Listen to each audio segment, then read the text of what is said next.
Bienvenue sur Life Story, les histoires vraies. Si c'est ta première fois de passer par ici, n'oublie pas de t'abonner, de partager pour agrandir la communauté.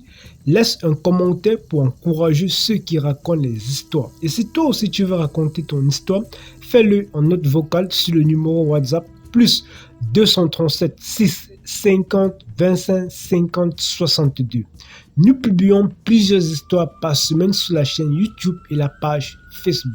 Je tiens à vous raconter l'histoire mystique que j'ai intitulée Les conséquences de la têtudesse. Cette histoire se déroule au Cameroun, dans une ville de la région du centre. C'est l'histoire de deux jeunes fillettes qui vivaient dans une cour commune, voire dans une concession, avec leurs parents. Ces deux fillettes étaient dans le même établissement, dans la même classe. Puisqu'elles avaient atteint l'âge de la maturité, voire l'âge de la puberté, elles ont commencé à être têtues en faisant les murs, escaladant, en mentant les parents qu'ils allaient aux répétitions alors qu'ils allaient s'amuser avec le sexe opposé. C'est donc ainsi qu'un jour, elles ont décidé de faire le mur pour aller en boîte de nuit en passant par les fenêtres de leur chambre. Elles vont en boîte de nuit, elles entrent là, elles se mettent à danser. Elles ne consommaient pas encore assez d'alcool, mais néanmoins un peu, toute une petite quantité. Leur but c'était de faire la fête, de s'amuser quoi. Elles dansent donc, elles dansent. Et en dansant, elles aperçoivent dans un coin deux hommes qui sont à leur goût tellement beaux. Et les hommes, elles remarquent que les hommes les admirent. Quelque temps après, les hommes leur feront signe que venez, venez, venez. Elles vont vers leur table et voilà, elles s'asseyent. Les hommes leur demandent de passer leur commande. C'est où ils appellent la serveuse. La serveuse les donne à boire en question. Et les hommes se lèvent avec les filles parce que chacun a vu la personne celui ou celle qui le correspondait quoi, ou qui la correspondait, et ils se sont donc mis en couple, donc ça faisait deux couples. Ils se lèvent donc, ils vont sur la piste, ils se mettent à danser. Ce qui était curieux, c'est que un des hommes, il s'est positionné de tel que ils se sont positionnés à tous les quatre de telle sorte que les deux hommes étaient au milieu des femmes.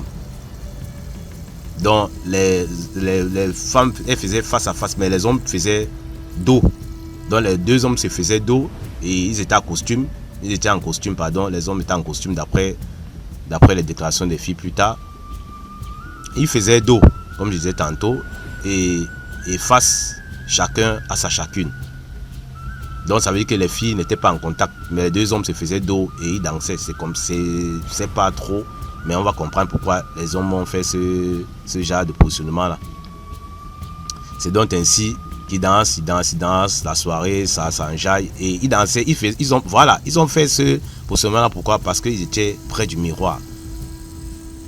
Donc, sachant ce qu'ils sont, voilà donc une des filles, celle qui était qui avait fait le dos au miroir, donc qui avait le dos au miroir et qui faisait face à son amoureux, c'est peut le dire ainsi. La boucle est tombée, donc elle a fait un faux geste de la main en dansant. Elle a ressenti que sa boucle est tombée. Elle s'accroupit donc pour ramasser la boucle. C'est où l'autre qui est de l'autre côté, ça attire son attention. Elle se demande, mais pourquoi est-ce que je vois la tête de ma soeur qui penche vers le sol? Qu'est-ce qui ne va pas? Donc comme ça, quand elle envoie donc la tête, les yeux pour regarder ce que sa soeur fait, elle voit que sa soeur est en train de chercher quelque chose. Mais mystérieusement, elle voit que sur le miroir, il n'y a pas le reflet des gens avec qui elles sont en train de danser. Elle regarde le miroir, elle regarde les gens, elle voit les gens présents devant elle, mais elle ne voit pas les gens dans le miroir. Et celle aussi qui était partie chercher sa boucle sur le sol, elle se rend compte que les deux bonhommes ont des sabots. Donc, en laps de temps comme ça, elle a même pu chercher la direction de sa boucle. Elle s'est redressée. Elle a pris la course. Même chose pour celle qui avait vu que les hommes n'avaient pas de reflet. Elles se sont mis à courir. Les deux, directement. Elles sortent donc. Elles traversent la route. Elles vont face à la boîte, mais un peu plus loin, devant. Elles stoppent un taxi. Quand le taximan arrive, il les voit là. Il voit qu'elles sont en train de transpirer, en train de trembler, tout effrayé. Le taximan, chauffeur de taxi, demande alors, mais il y a quoi? Elles disent, non, on veut, laisse-nous entrer, on veut amener-nous seulement devant, amenez-nous devant. Le chauffeur de taxi lui dit, non, je ne peux pas porter les gens comme ça dans ma voiture, si vous ne me dites pas ce qu'il y a pas. Moi, je ne veux pas vous prendre, et puis, je me rends compte après qu'on est en train de me suivre, patati patata, je deviens complice de ce que je ne connais pas. Avant que vous montez dans mon taxi, expliquez-moi ce qui ne va pas. Ça où les filles se mettent alors à expliquer que voilà, on était en boîte de nuit, on a fait la rencontre de deux hommes, subitement, c'est celle qui avait vu les sabots qui parlait d'abord.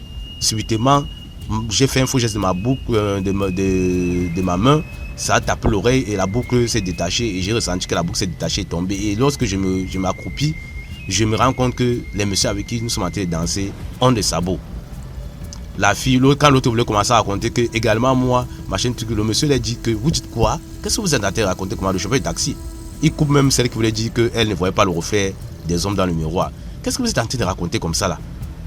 Vous dites que les messieurs là avaient les sabots comme les miennes si. Quand il a soulevé les sabots, les filles ont perdu connaissance, donc elles sont évanouies, elles sont tombées au bord de la route.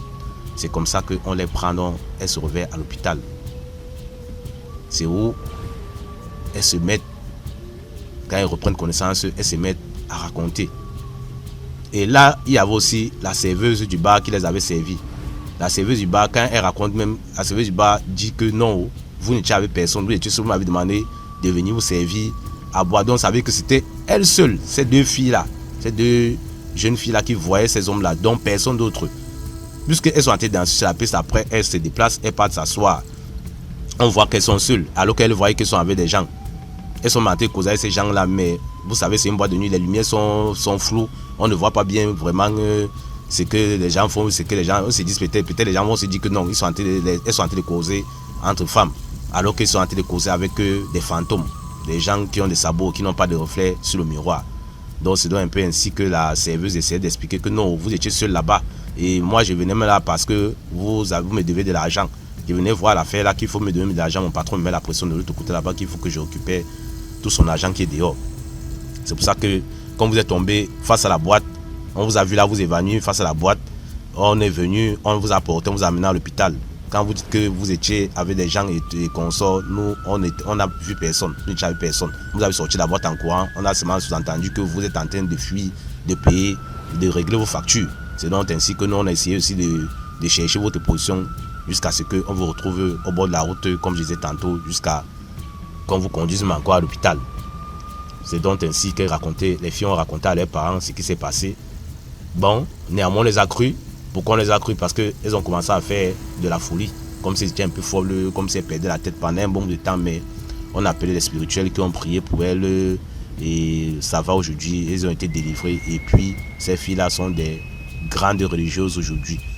Donc j'exhorte les jeunes qui sont ici sur DMG TV avec nous ici, que si vous n'avez pas encore l'âge d'assumer vos responsabilités vous, mais si vous êtes encore sous le toit de vos parents ou d'un tuteur ou de qui que ce soit qui vous garde, qui vous élève, qui vous nourrit, qui vous éduque, donc franchement respectez ces personnes là et respectez leurs exigences. Vous savez ce qu'il faut faire pour ne pas énerver le parent qui vous encadre, franchement, et priez beaucoup pour ne pas tomber dans les envies.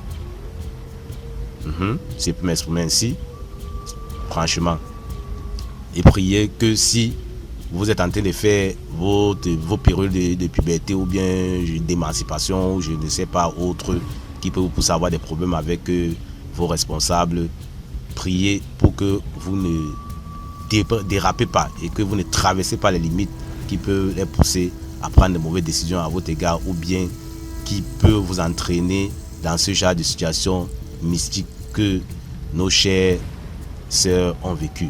Merci d'avoir suivi l'histoire. Je vous prie de partager au maximum pour sensibiliser un grand nombre de personnes.